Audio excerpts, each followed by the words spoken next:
तो इसको एकदम से थोड़ा सा मैं ये सिर्फ दिखाऊंगा आपको कि मेरे को ये कहना बंद करो यार, एग्जामिनेशन से बाहर निकलते ही आप कह देते हो कि मुझे तो हेडिंग याद नहीं। और मैं जब तक हेडिंग पढ़ नहीं लेता हूँ, अच्छे से समझ नहीं लेता हूँ, मैं तो रीडिंग स्टार्ट भी नहीं करता हूँ। मैं आपसे ये रिक्वेस्ट करूंगा, on the given day just like everyone, do not start from the very first passage. आप तीनों पैसेजेस के हेडिंग रीड करो। हेडिंग रीड करने के बाद ये देखो कि कौन सा पैसेज है जो आपकी जो मतलब डोमेन है, जिस फील्ड से लिया गया है, वो आपको फेमिलियर है या आप उस फील्ड में इंटरेस्टेड हैं। फॉर एग्जाम्पल, अगर वीडियो गेम रिसर्च पैसेज आता है तो बहुत सारे बॉयज ईगरली उसे करना चाहेंगे। अगर साइंस रिलेटेड, स्मार्टफोन से रिलेटेड पैसेज आता है तो बॉयज एंड गर्ल्स दोनों ही इक्वल क्यूरियोसिटी शो करेंगे।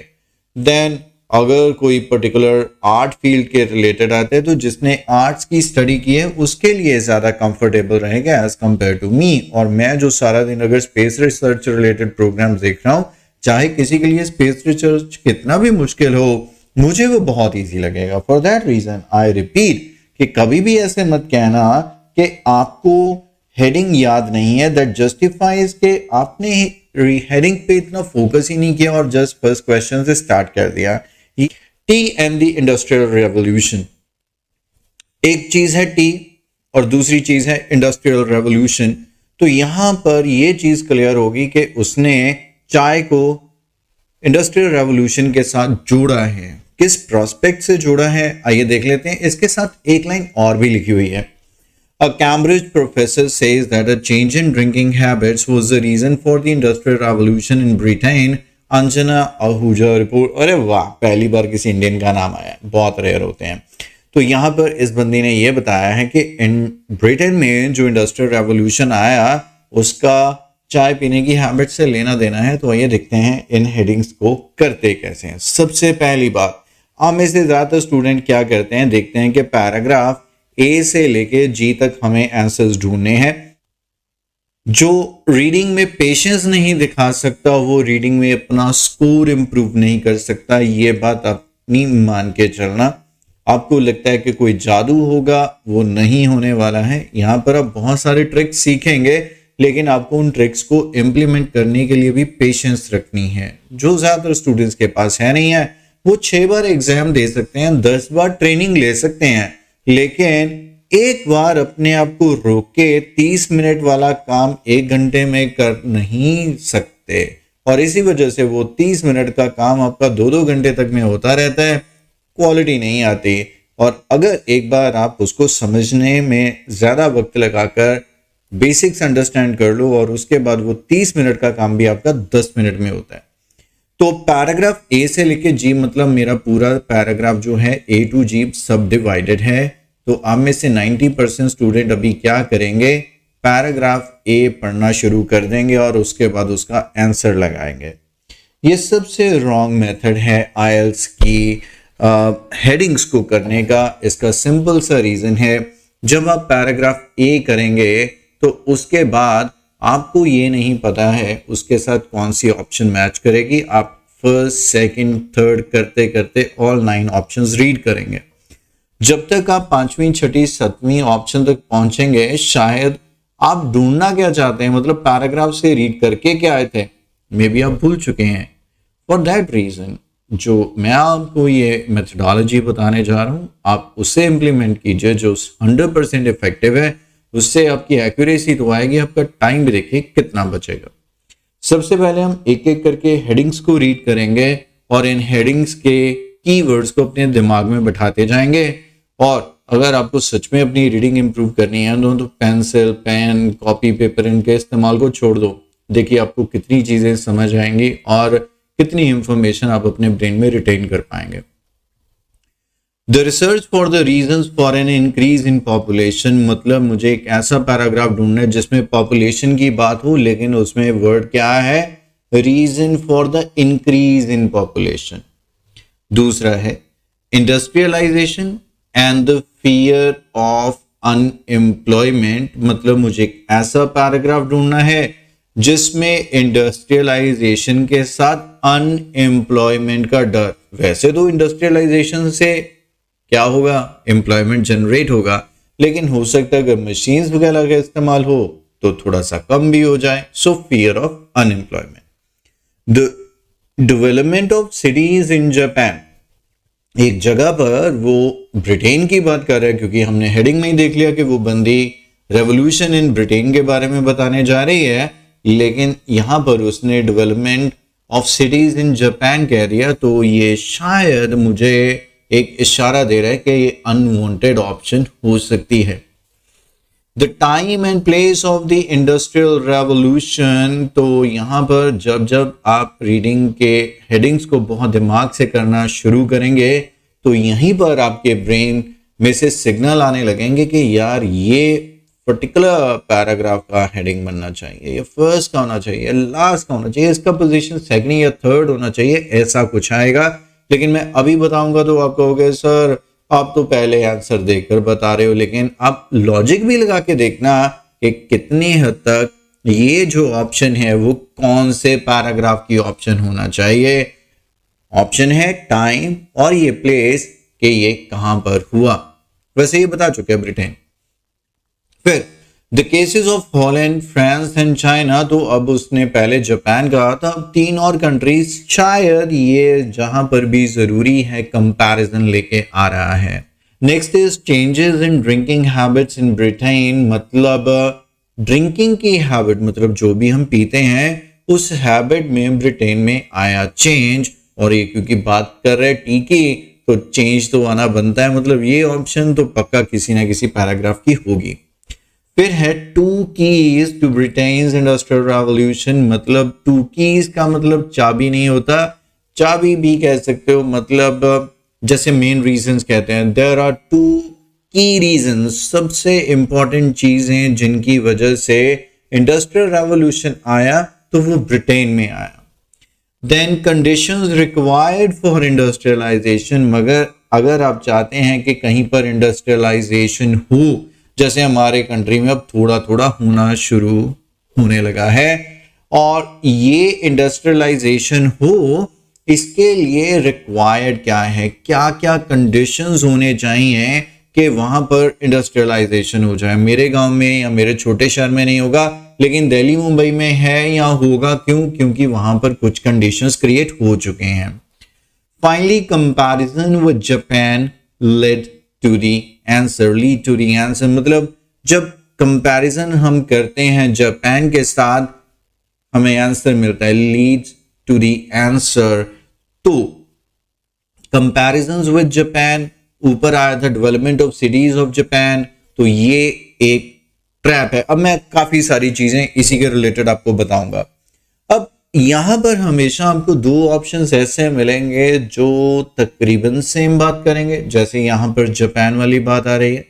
तो इसमें क्या होगा कि आपको एकदम से लगेगा कि 3rd ऑप्शन आंसर है, फिर आपको लगेगा कि 9th ऑप्शन आंसर है।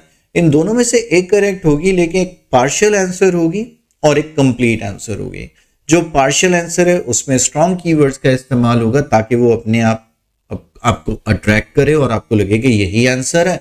और जो कंप्लीट आंसर होगी तो उसमें जरूरी नहीं है कि इंपॉर्टेंट कीवर्ड्स का इस्तेमाल किया गया हो, लेकिन वो पूरे पैराग्राफ की सेंस को प्रेजेंट करेगा, जिस वजह से वो आंसर बनेगा। दूसरी चीज जो सबसे इंपॉर्टेंट आप याद रखेंगे वो ये है कि आपको 2 क्वेश्चंस ऐसे होंगे एट एन एवरेज, अगर 6 हैं तो जिसको ढूंढने में 1 या 2 पूरी मेहनत लगेगी, क्योंकि वो आपको टेस्ट करने के लिए नहीं, बैंड कोई 8 या 9 का टारगेट रख के बैठा हुआ है, तो उसको टेस्ट करने के लिए बने हैं कि अगर वाकई तू अपने आप को बहुत ही स्मार्ट खान समझता है तो ये वाले आंसर ढूंढ के दिखा। और ऐसे जो क्वेश्चंस हैं वो एक एवरेज स्टूडेंट्स को ढूंढने में काफ़ी दिक्कत आती है, तो आपको पैनिक अटैक उन क्वेश्चन की वजह से ना आए, इसके लिए आपको ये मान के चलना है कि 1-2 क्वेश्चन ऐसे रहेंगे जो मुझे इजीली नहीं मिलेंगे, अगर तो मिल जाएंगे तो मैं आंसर लगा दूंगा, नहीं मिलेंगे तो मैं उनको एक बार छोड़ दूंगा और बाद में देखूंगा कि फ्लूक शॉट या कुछ करना है कि नहीं करना है उनके बारे में। फ्लूक शॉट जैसे हम तुक्का लगा देते हैं, लग गया तो लग गया। दो क्वेश्चंस ऐसे होंगे कि पहली लाइन देखोगे बाद में साफ पता लगेगा इसका यही आंसर है। तो वैसे पैराग्राफ को बिना बात के पूरा पूरा पढ़ के एनर्जी वेस्ट करने का कोई मतलब नहीं है, क्योंकि वो बने हैं कुछ 4-5 बैंड लेने वाले स्टूडेंट्स के लिए कि भाई तू मुझे पता है कि बहुत कमजोर है, चल इतना सा भी ढूंढ के दिखा दे, मैं तेरे को मान जाऊंगा। उसको दे रही है। अब आप हैं 6-7 वाले, तो आपकी एवरेज के भी 1-2 क्वेश्चंस होंगे जो हो सकता है कि पहली दूसरी नहीं तो तीसरी चौथी, या पहली दूसरी के साथ हमेशा आप लास्ट लाइन को जोड़ के देख लो। उससे टाइम और एनर्जी भी बच जाती है और काफी हद तक हमें कई बार आंसर्स भी मिल जाते हैं। तो इतनी एक्सरसाइज करने के बाद एक एक पैराग्राफ के पढ़ने से पहले आप एक एक हेडिंग को अपने माइंड में क्लियर कर लो, और अब देखना हमारी मेहनत आधी रह जाएगी। जैसे ही मैं उधर गया मैंने पढ़ना शुरू किया, और आप अब देखिएगा आपको इन हेडिंग्स की जरूरत भी नहीं है अगर आपने अच्छे से ध्यान से पढ़ी और अपने दिमाग में बिठा लिए। चाहे अभी एग्जामिनर आपसे शीट भी लेके चले जाए, तभी मैं कह रहा हूँ हैबिट ऐसी बनाओ कि आपको पेंसिल पेन पेपर किसी चीज की जरूरत ही ना हो, आप अपने दिमाग से ये सारे काम कर रहे हो। एलन मैकफार्लेन, अरे वाह, मैकलैरन गाड़ी की याद आ गई, professor of anthropological science at King's College, blah blah blah. पढ़ने की जरूरत नहीं होती, ये नाउन्स होते हैं, ऐसे ही चलने दो। किया क्या इसने, like other historians spend decade wrestling with the enigma, बहुत प्यारा वर्ड है। अब आइल्स में वोकैबुलरी आपको परेशान करती है, आप हमेशा कहते हो हेलो एवरीवन, हेलो आप सब कौन हैं। ओके देखिए एक चीज मैं आपको बताऊंगा, आइल्स में वोकैबुलरी होती है, आइल्स रीडिंग में वोकैबुलरी होती है, लेकिन वो ज्यादा से ज्यादा कितना परेशान करती है आप यहीं पर देख लेना। रेसलिंग आप सबने देखी है, decade as an IELTS student आप सबको पता होना चाहिए, नहीं पता कोई बात नहीं। विद द एनिग्मा आ गया, आपको नहीं पता, मुझे कोई फर्क नहीं पड़ता, इस वर्ड को बाहर निकाल दो। दुनिया में या जिंदगी में जो चीजें आपको परेशान करें समझो कि वो है ही नहीं है, तो आपकी परेशानी दूर हो गई ना। कोई आपका दोस्त है, उसके साथ आपकी अच्छी आजकल पट नहीं रही क्योंकि वो कुछ हरकतें ऐसी कर रहे हैं जो आपको जम नहीं रही, तो उस दोस्त को अपनी लाइफ से अगर बाहर निकाल दोगे तो आपकी लाइफ स्मूथ हो गई। तो ऐसे ही इन वोकैबुलरी वर्ड्स को अगर आप बाहर भी निकाल दोगे तो इनका कोई असर नहीं पड़ने वाला है आंसर ढूंढने में। बस एक एवरेज स्टूडेंट ये समझ के कि अरे भाई इतनी वोकैबुलरी मुझे तो आंसर नहीं मिलेगा, मत ढूंढो। Why did this particular Big Bang, हमने सबने पढ़ा था वो जब डार्विन की थ्योरी पढ़ी थी, बिग बैंग हुआ। The world changing birth of industry, industry का बर्थ हुआ, happen in Britain, ब्रिटेन में क्यों हुआ क्वेश्चन मार्क है। And why did it strike at the end of 18th century, 18वीं सदी, मतलब 1700 समथिंग में क्यों हुआ, बताइए आंसर क्या है। तो यहां पर अब आपको हेडिंग पढ़ने की जरूरत पड़ी, यही अगर आपने नहीं पढ़ी होती पहले तो आप पहले ए पैराग्राफ पढ़ के जैसे ऊपर से शुरू करते, मिल भी जाता फिर भी आप नहीं रुकते, क्या पता आगे जाके ज्यादा अच्छा आंसर पढ़ा हो आप फिर से पढ़ते। लेकिन अब यहां पर क्लियर है कि मैंने उधर एक ऑप्शन देखा था जिसमें उसने कहा था कि टाइम एंड क्या था, प्लेस, और ये कौन सा हुआ, चौथा। अब मैं आपको बताता हूं, उस टाइम पे मैंने कुछ आपको कहा था कि आप ऑप्शन देख के भी बता सकते हो कि कौन से पैराग्राफ की होनी चाहिए। अब उसने क्या बताना है, टी एंड इंडस्ट्रियल रेवोल्यूशन, और उसको ये बात शुरू करने के लिए सबसे पहले बताना ही क्या पड़ेगा कि टी जो है वो इंडस्ट्रियल रेवोल्यूशन के साथ जुड़ी कैसे, लेकिन उससे पहले तो रेवोल्यूशन को आना पड़ेगा। तो उसने ऑफ कोर्स फर्स्ट पैराग्राफ में आपको ये बता दिया कि रेवोल्यूशन हुआ कहां पर और कब हुआ। आइए रीड करते हैं पैराग्राफ बी। अब आपके लिए स्क्रीन ओपन है, ध्यान से आप पढ़ सकते हैं बी पैराग्राफ को, और उसके बाद मैं आपके साथ पढ़ के देखता हूं कितनी जल्दी हम आंसर आइडेंटिफाई कर पाए। Take your time. Ferling compares the puzzle to a combination lock. वो कहती है ये ना सवाल है, पिछली लाइन में उसने सवाल कहती है ना कहां हुआ कब हुआ, कहती है एक सवाल है और ये सवाल ऐसा जैसे कॉम्बिनेशन वाला लॉक हो, मतलब एक लॉक है उसके कई सारे कॉम्बिनेशन है, सारे कॉम्बिनेशन सही होंगे तभी खुलेगा lock. There are about 20 different factors and all of them need to be present before a revolution can happen, he says. मुझे शायद बिल्कुल भी आगे पढ़ने की जरूरत नहीं है, और ब्यूटी इसलिए भी है इस चीज की, इसने कॉमर्स डाले हुए हैं, take off, technology, dry factories, blah blah blah. इसका मतलब ये इन 20 फैक्टर्स, मैं ये नहीं कहूंगा कि ऑल 20 फैक्टर्स के बारे में बताने लगेगी, कुछ इंपॉर्टेंट लगेगा या लगेगी मुझे आप नहीं पता, रमनदीप सिंह भी होती हैं, रमनदीप कौर भी होते हैं। तो यहां पर इतना तो क्लियर है कि इस पैराग्राफ में प्राइमरली उन 20 फैक्टर्स की बात की है कि अगर किसी एक जगह पर वो मौजूद हैं तो वहां पर रेवोल्यूशन हो जाएगा। एंड यू ऑल नो हमने सर्टेनली एक ऑप्शन किया था और वो था कंडीशंस रिक्वायर्ड। यही वाला जो ऑप्शन था 8th ऑप्शन हमारे पैराग्राफ बी से मैच करता है and for that reason it is the answer. अब कुछ बच्चे ज्यादा पढ़ते हैं, अब ज्यादा पढ़ो आपकी मर्जी है, लेकिन जितना ज्यादा आप पढ़ते जाएंगे आपके दिमाग में इंफॉर्मेशन ज्यादा होने की वजह से वो उतने अच्छे से प्रोसेस नहीं कर पाएगा, और जब प्रोसेस नहीं कर पाएगा तो आपको एक ऑप्शन के साथ इधर रिलेट नहीं कर पाएगा, एक्यूरेसी नहीं आएगी और once again you would be confuse. Fourth लगाओ, सेकंड लगाओ, थर्ड लगाओ, इससे आपका स्कोर अफेक्ट होता है ना। आगे चलते हैं C paragraph. The missing factor he proposes are to be found in every kitchen cupboard.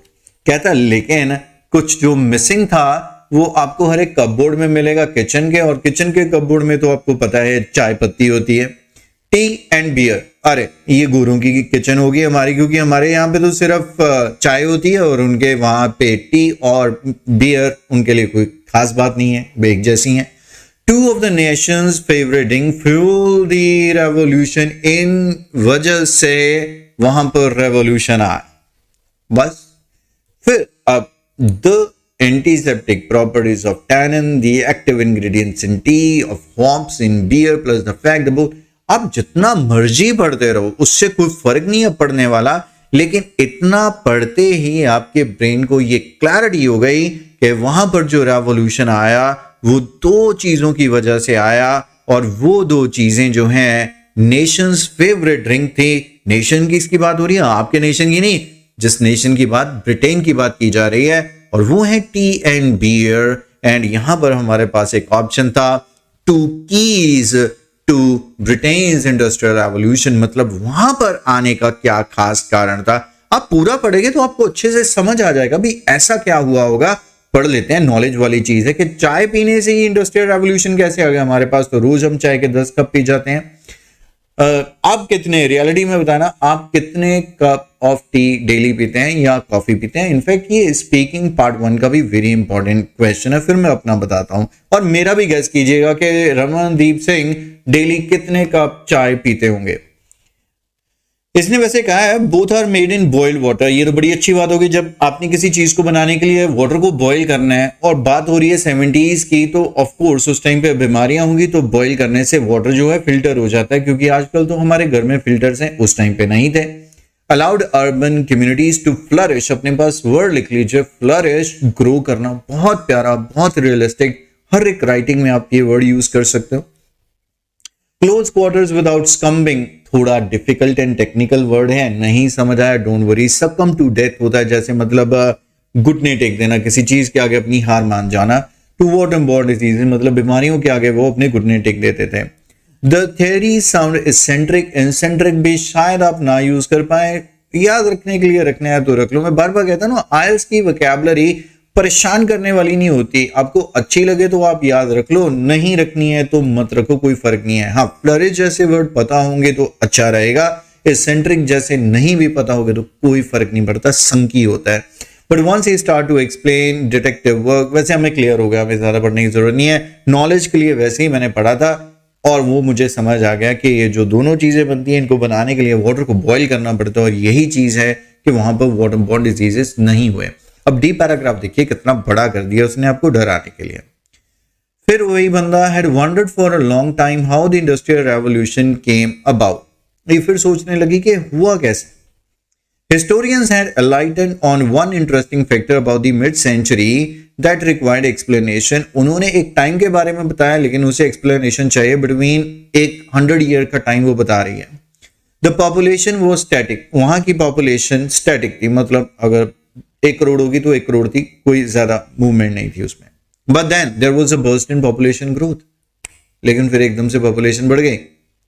आप बताइए, आप और पढ़ेंगे या यहीं से अपना आंसर लगा देंगे। So as I am repeating again and again, more you read, more you can confuse yourself, or certainly जितना ज्यादा आप पढ़ेंगे आपका जो टाइम है वो तो वेस्ट होगा ही होगा, ठीक है। सो हमें टाइम को कंट्रोल करके रखना है। सोच के देखिए, रियल एग्जाम है, 3 क्वेश्चन पढ़े हैं, वो कहते हैं टाइम पूरा हो गया।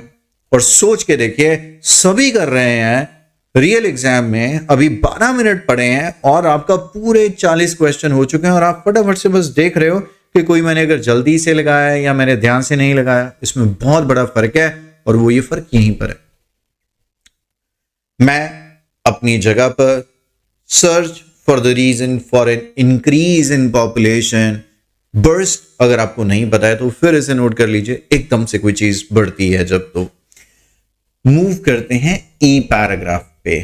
फिर population burst seem to happen at just the right time. अब आप में से बहुत सारे कहेंगे कि सर ये आंसर है, हमें कैसे पता चलेगा वो आंसर है।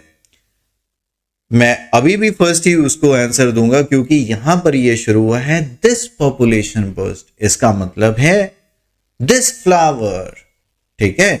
इसकी रेफरेंस तो पीछे आ चुकी है, इसीलिए वो कह रहा है कि ये जो पॉपुलेशन बर्स्ट हुआ ना उसको हम कहते हैं कि बड़े सही टाइम पर हुआ to provide labour for the industrial revolution, क्योंकि आने वाले टाइम में रेवोल्यूशन आने वाला था जब बहुत सारे लोगों को काम पे जाना था, एम्प्लॉयमेंट क्रिएट होने वाला था, वर्कर की जरूरत थी। और यहां पर उसने कहा, इसलिए ये माना जाता है कि ये बिल्कुल सही टाइम पर हुआ, तो मैं बिल्कुल भी अपनी ये ऑप्शन चेंज नहीं करने वाला हूं। ये पैराग्राफ हम करने वाले हैं।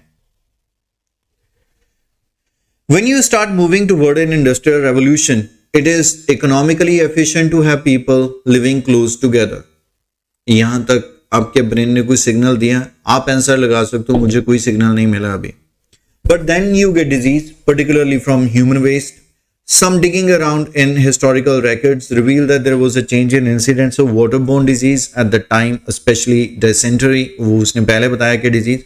अब कोशिश करो एक और एक्टिविटी करने की कि एक लंबा सांस लो और पढ़ो। जितनी ज़्यादा आप अपनी रीडिंग की स्पीड को डेवलप करेंगे उतना ज़्यादा आपकी जो है टाइम मैनेजमेंट और ज़्यादा अच्छी हो जाएगी। यहाँ तक भी कुछ नहीं मिला क्योंकि उसने बताया कि जब इंडस्ट्रियल रेवोल्यूशन होता है तो इसका मतलब लोगों को वहाँ पे रहना पड़ेगा। जितने ज़्यादा लोग आसपास रहेंगे बीमारी बढ़ सकती है क्योंकि ह्यूमन वेस्ट उतना ज़्यादा होगा, डिजीजेस उतने ज़्यादा होंगे। अभी कुछ नहीं है, ये समझ गए ना अब क्या है।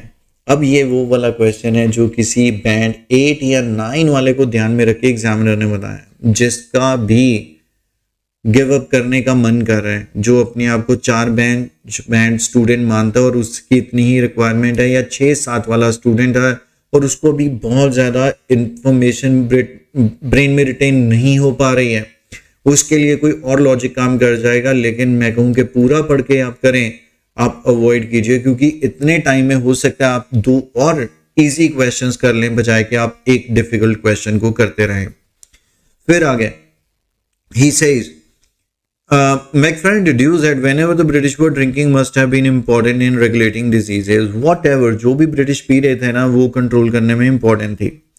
फिर क्या हुआ, we drank beer for a long time. English were protected by strong antibacterial against agents in hops, which were added to preserve the beer. लेकिन हुआ क्या, 18th सेंचुरी में एक टैक्स इंट्रोड्यूस किया गया ऑन मॉल्ट जैसे विस्की, मेरे को शायद अल्कोहल वगैरह को बोलते होंगे। The basic ingredient of beer, मतलब बियर का जो बेसिक इंग्रेडिएंट है इस पे टैक्स लग गया। The pot turn to water and gin, क्योंकि वो बियर महंगी हो गई, ये लोग पी नहीं पाए, जो गरीब लोग थे जिनकी वजह से उनको पानी पीना पड़ा या जिन पीना पड़ा, और मोर्टेलिटी रेट फिर से बढ़ गया। Recently drop again, what cause that. तो अब बताइए आपका क्वेश्चन क्या है। अब पता चला कि ऐसा क्वेश्चन जो है वो आपकी पूरी एनर्जी कंज्यूम करने के बाद ही आपको आंसर देता है। और वीक स्टूडेंट्स के लिए मैंने आपको एक ट्रिक बताई थी कि आप क्या कर सकते हो, पहली लाइन को देखो और उसके बाद क्या के फटाफट से लास्ट लाइन को देख लो, और कुछ समझ आ जाए तो आंसर लगा दो, अगर नहीं समझ आए तो राम भरोसे कोई तुक्का शुक्का लगाओ। Answer is very clear. उसने कहा कि पहले वो पीते थे, बीमारियां होती नहीं थी, बाद में टैक्स आ गया, मजबूर हो गए, कुछ और पीना पड़ गया जिसकी वजह से बीमारियां हो गई। और हमारी ऑप्शन थी यहीं पर बिल्कुल ऐसी changes in drinking habits in Britain, मतलब वहां की जो पीने की जो हैबिट थी उसमें एक चेंज आया। Moving on to F paragraph पे हम मूव कर चुके हैं। I hope you all can see, why not you read it and figure out the answer. Looked at Japan, अब जापान का नाम आ गया और इससे हमारे कान खड़े हो जाने चाहिए जो गली में होता है, और इससे कोई फर्क नहीं पड़ता हम क्या हैं, वैसे भी हम ह्यूमन है। आपको पता है हम ह्यूमन हैं, कहने को हम ह्यूमन है, लेकिन एक ह्यूमन के अंदर हर एक जानवर की खूबी होती है, मानते हो? गधे की तरह हमने अपने सर पे बोझ उठाया हुआ है, हाथी की तरह हमारे अंदर अहंकार होता है, एक सांप की तरह हम पैसों के साथ लिपटे रहते हैं, राइट? कोई भी कुत्ते की तरह हम सुनते रहते हैं खाना कहाँ पर है, ये बड़ी अच्छी स्मेल आ रही है, कुछ भी आप ढूंढ के देख लो, हर एक जानवर का कोई ना कोई हमारे अंदर मिल जाएगा। इसीलिए कहते हैं इंसान बनो, इंसान बनो। ओके, मैकफेरन जापान इसने इंट्रोड्यूस कर दिया कि जापान के दो ऑप्शंस आए थे, अब देखते हैं दोनों में से कौन सा निकलता है। Which was also developing large cities about the same time and also had no sanitation। वो कहता उसका भी यही हाल था, वो भी बहुत जल्दी जल्दी बड़े शहर डेवलप कर रहा था, सैनिटेशन उसके पास भी नहीं थी, मतलब बीमारियां वहां पर भी हो रही होंगी। Waterborne diseases had a much looser grip on the Japanese than those in Britain। लेकिन ये जो पानी से होने वाली बीमारियां जापान में बहुत कम थी as compare to the Britain. अब इसका शायद वो ढूंढना कोशिश करे, could it be the prevalence of tea in their culture? फिर उसी चीज से जोड़ दिया कि क्या जापानीज चाय पीने की वजह से बचे हुए थे। प्रेवलेंस बहुत इंपॉर्टेंट वर्ड, प्रिवेल, जैसे हमने कहते हैं ना द विंड इज प्रिवेलिंग, कल मौसम बहुत अच्छा था, विंड चल रही थी, हवा चल रही थी, विंड इज प्रिवेलिंग, राइट? तो वैसे ही आपको ये देखना है कि उस टाइम पर उनके कल्चर में क्या चलती थी, चाय चलती थी। यहां तक मिला आपको? हम एक बार फटाफट से, अगर आपको रेफरेंस भूल गई है तो दोबारा से मैं जापान वाले दोनों ऑप्शंस आपको दिखाना चाहूंगा। ये क्या हो गया? ओए भाई भाई,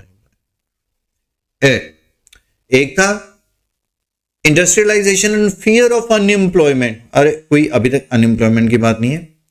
comparison with Japan lead to the answer. मैं तो अभी लगाने के लिए तैयार हूं, आपने पता नहीं लगाना है या नहीं। आप और पढ़ना चाहो तो पढ़ लो, क्योंकि पहली ही लाइन में बताया उसने कि अगर जापान के साथ कंपैरिजन किया जाए तो उस टाइम पर जापान भी ऐसे ही ग्रो कर रहा था, उसके पास भी सैनिटाइजेशन, लेकिन उसके कल्चर में टी थी जिसकी वजह से वो ऐसा था।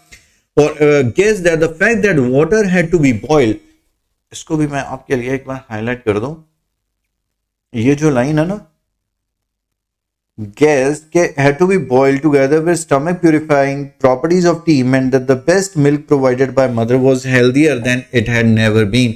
मतलब ये जो चाय पीने वाली मदर थी, जो इनके अंदर बॉइल्ड वाटर जा रहा था, जो उनका दूध था, जब वो अपने बच्चों को ब्रेस्ट फीड कर रही होंगी तो वो कहीं ज्यादा हेल्दियर होगा एज कंपेयर टू जो दूध उनका ऐसा पानी पीने से आए जिसे बॉयल नहीं किया गया है। सो यहां पर उसने लॉजिक अपना लगा लिया, मतलब उसने जापान के साथ कंपैरिजन करके इस क्वेश्चन को आंसर कर दिया। तो इसका आंसर आपको मिल चुका है, हमने एफ पैराग्राफ किया और इसका आंसर है कंपैरिजन वाला। फाइनली पैराग्राफ जी हमें ढूंढना है, और जी में क्या लिखा हुआ है आइए फटाफट से देखते हैं। But if T is a factor, अगर टी एक कारण है इन द कॉम्बिनेशन लॉक, याद है हमने कौन से पैराग्राफ में पढ़ा था? कोई बता सकता तो मैं मान जाऊंगा। यही चीज है, जब आप ब्रेन से करोगे तो आपको चीजें भूलती ही नहीं है। कॉम्बिनेशन लॉक हमने कौन से पैराग्राफ में पढ़ा था, आपको यह भी आ जाएगा कौन सी लाइन में लिखा हुआ था, आपको यह भी आ जाएगा कि 5वां या 6ठा या कौन से नंबर वाला वर्ड था, आपको यह भी आ जाएगा क्या इसके ऊपर फुल स्टॉप आया था, लाइन खत्म हो गई थी या नहीं खत्म हो गई थी। This is what when you do it. और यहां पे आपने देखा कि आपका इंटरेस्ट भी डेवलप हो गया, आप मजबूरी से नहीं कर रहे हो, आप बोर्ड फील होकर नहीं रीडिंग कर रहे हो, आप मजे से कर रहे हो, आपको मजा आ रहा है। और at the end of the day ये पैराग्राफ आपको कुछ ना कुछ नॉलेज देके जाएगा या कुछ एक फैक्ट देके जाएगा जिससे इन फ्यूचर आप अपनी राइटिंग टास्क में यूज कर सकते हो एज एन एग्जाम्पल। और 90% स्टूडेंट सिर्फ इसी चीज में स्ट्रगल करते हैं कि सर एग्जाम्पल कैसे देते हैं। If tea is a factor in the combination lock, why didn't Japan forego ahead in tea-soaked industrial evolution of its own? कितनी प्यारी बात की है कि अगर टी से ही रेवोल्यूशन आना था, सर आपका डेली लाइव सेशन होता है क्या? तकरीबन डेली हो ही जाता है, प्लीज़ इन बिटवीन एक्सक्यूज़ कर दिया करो। और बहुत सारे प्लेटफॉर्म और बहुत सारी चीज़ें रहती हैं, रेगुलर बेसिस पे कई बार नहीं हो पाता। एक बार सब्सक्राइब रखो चैनल को, 8:30 एक बार ज़रूर चेक कर लिया करो। और जब मैं आना होता है मैं पूरी कोशिश करता हूँ एक बार इन द इवनिंग में कम्युनिटी पोस्ट ज़रूर डाल देता हूँ, या मुझे चाहे तो मुझे टेलीग्राम पे ज्वाइन कर सकते हैं रमनास पे, तो वहाँ पर आपको इसका अपडेट और अच्छे से मिल सकता है। या मेरी ऐप डाउनलोड कर लो, सबसे अच्छा ऐप डाउनलोड कर लो, उस पर आपको सारे के सारे नोटिफिकेशंस मिलते रहते हैं। तो यहाँ पर क्या है, कहता अगर चाहे चाय पीने से ही रेवोल्यूशन आना था तो जापान में क्यों नहीं आया? उसके पास तो बहुत चाय थी। उसने नोट किया even though 17th century Japan had large cities, high literacy rate, फिर से हाईलाइट करूं, पढ़े लिखे भी लोग ज्यादा थे, शहर भी बड़े थे, फ्यूचर मार्क भी थी। It had turned its back to the essence of any work based on revolution. लेकिन उसने रेवोल्यूशन को पीठ दिखा दी, मतलब जापानीज ने ही उसे एक्सेप्ट नहीं किया। By giving up labor-saving devices such as animal afraid, they would put people out of work. अरे क्या बात है, उनको लगा कि अगर ऐसी हम चीज़ें ले आएंगे जो लेबर सेविंग होंगी तो उनको डर था कि लोगों का काम छूट जाएगा, मतलब उन्हें काम छोड़ देना पड़ेगा, उनके एम्प्लॉयमेंट अफेक्ट हो जाएगा। Now think of as one of most technology entered in 90 haven't abandoned the wheel। तो आज ये दुनिया का सबसे एडवांस देशों में से देश है Japan. I hope you know Japan का एक और भी नाम है, आपको पता है? शायद आपको पता हो, अगर किसी को पता है तो बताइए। वो एक सेल होते हैं ना, बैटरीज हमारे जो रिमोट में जाते हैं, उसका एक ब्रांड भी है। तो ऑफ कोर्स यहाँ पर जापान की बात है और यहाँ पर डर की बात है, और यहाँ पर डर है अनएम्प्लॉयमेंट के रिलेटेड। जी पैराग्राफ को सेकंड आंसर मिलना चाहिए हर हालत में, क्योंकि यहीं पर उसने बताया है कि जापान में आ सकता था, लेकिन जापान में क्यों नहीं आया? क्योंकि उसने बैक दिखाई जापान ने, और उसने कहा अगर हम इसे एक्सेप्ट कर लेंगे तो होने वाले टाइम में हमारे लोगों की जॉब चली जाएंगी। तो अब इन बिटवीन हमने कौन कौन सी वोकैबुलरी देखी है उसको मैं एक बार दोबारा से आपको दिखाना चाहूंगा। बहुत सारे बच्चों को तो लिटरेसी भी नहीं पता, लिटरेट भी नहीं पता।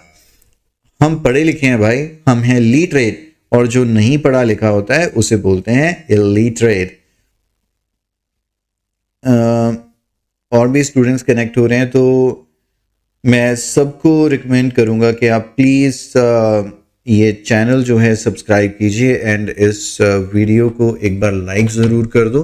और बिल्कुल ये लास्ट वर्ड है ना, abandon the wheel, abandon word ज़रूर लिख लो, बहुत इंपॉर्टेंट वर्ड है और बहुत सारे राइटिंग टास्क में आप यूज़ करते हैं। जैसे आजकल की न्यू जनरेशन अपने फैमिली के साथ नहीं रहती है, या यंगस्टर्स अपने पेरेंट्स को बहुत जल्दी छोड़ देते हैं या लीव देयर पेरेंट्स आउट, उसके लिए आप यूज़ कर सकते हो word abandon, to leave, to give up. Youngsters abandon their parents. इसके बाद और इम्पोर्टेंट कोइंसिडेंस, आप इस वर्ड को भी हाईलाइट करके रखिए। और कोइंसिडेंस का मतलब जो है इट इज, मैं कलर चेंज कर लेता हूँ वोकैबुलरी के लिए। कोइंसिडेंस मतलब जब दो अपनी, व्हाट इज द मीनिंग, अब पूछिए किस वर्ड का। अब जब दो इंसिडेंट एक ही टाइम पर हैपन होते हैं, हम जैसे कहते हैं वाह व्हाट अ कोइंसिडेंस, आप भी शॉपिंग मॉल गए, आपका फ्रेंड किसी और सिटी में रहता है, वो भी उसी स्टोर पर उसी जगह पर पहुंचा हुआ है, तो you would say oh what a coincidence. Important word used repetitively. Affluent अपने पास जरूर लिखिए। अफ्लुएंट मीर, आपको याद होगा थोड़े दिन पहले भी जब 11th वालों का एग्जाम था, मैं लाइव आया था, मैंने वोकैबुलरी में ये वर्ड यूज किया था, और ये वर्ड मैं आपको इस रीडिंग में दिखा भी रहा हूँ। बहुत ज़्यादा रिपीट होने वाली वोकैबुलरी को हमेशा याद रखें। एनिग्मा शुरू में आया था, आप याद रख सकते हैं। एनिग्मा पजल को बोलते हैं। पजल सॉल्व कर रहा हूँ मैं, या it is really an enigma for me, मतलब जो चीज़ आपसे सॉल्व नहीं हो रही है। देन कन्विंस्ड काफ़ी इम्पोर्टेंट है। कन्विंस्ड के स्पेलिंग बहुत स्टूडेंट आम ही गलत कर देते हैं। फ्लरिश मैंने आपको बताया था। क्वार्टर आप यूज़ कर सकते हैं अपनी राइटिंग टास्क 1 में, जहां पर 25% के लिए हम क्वार्टर यूज़ कर सकते हैं। सेप्टिज्म यूज़ कीजिए। डाउट होना किसी चीज़ पे, सकम मैं आपको नहीं रिकमेंड करूंगा, लेकिन वाटर बॉर्न डिजीजेज आप जरूर याद रखिए। ऐसी बीमारियां जो आपको पानी की वजह से होती है, जैसे आजकल डेंगू फीवर का टाइम आ जाता है, क्योंकि वो पानी में जो मच्छर है पनपने लगते हैं। अगर आप वो तो उसमें वैसे ही हो जाते हैं, अदरवाइज पानी पीने से भी कॉलरा, हैजा जिसको बोल देते हैं, ऐसी कई बीमारियां हो जाती हैं, फूड पॉइजनिंग हो जाती है। देन इंग्रेडिएंट्स, मतलब किसी चीज़ को बनाने के लिए जो जो भी चाहिए वो इंग्रेडिएंट्स हैं। देन इज डिस्टिंग्विश, ये एक बहुत अलग तरीके से यूज होता है। डिस्टिंग्विश्ड मतलब अलग के लिए भी यूज होता है, और वैसे भी हम यूज कर लेते हैं फेमस पर्सनालिटी के लिए। He is one of the distinguished personality of my city. ठीक है, और इसका प्लीज आप ध्यान रखिएगा, बहुत सारे स्टूडेंट एक्सप्लेन लिखते हैं और एक्सप्लेन से ही एक्सप्लेनेशन बोलने की कोशिश करते हैं और लिखते भी हैं, स्पेलिंग मिस्टेक होती है। It is actually explanation, so you must be aware. तो ये कुछ ऐसे वर्ड्स मैंने आपको बताए जो रिपीटेटिव हैं, आज यहाँ पे नजर आएंगे तो कल किसी और पैराग्राफ में नजर आएंगे। हो सकता है कुछ ऐसे वर्ड्स हों जो मैंने छोड़ गया या मैंने नहीं नोटिस किए, बट वो ऐसे वर्ड्स भी हैं जो आज इस पैराग्राफ में नजर आए और उसके बाद कब आएंगे हमें पता नहीं है। फॉर दैट रीजन एक वर्ड के ऊपर अपनी ज्यादा एनर्जी इन्वेस्ट करने की जरूरत नहीं है। इन्वेस्ट उस पर कीजिए जो आपको रिपीटेटिवली यूज करना पड़े। मॉर्ट, मॉर्टेलिटी, मॉर्चरी जो हॉस्पिटल्स में होती है जहां पर डेड बॉडीज रखते हैं।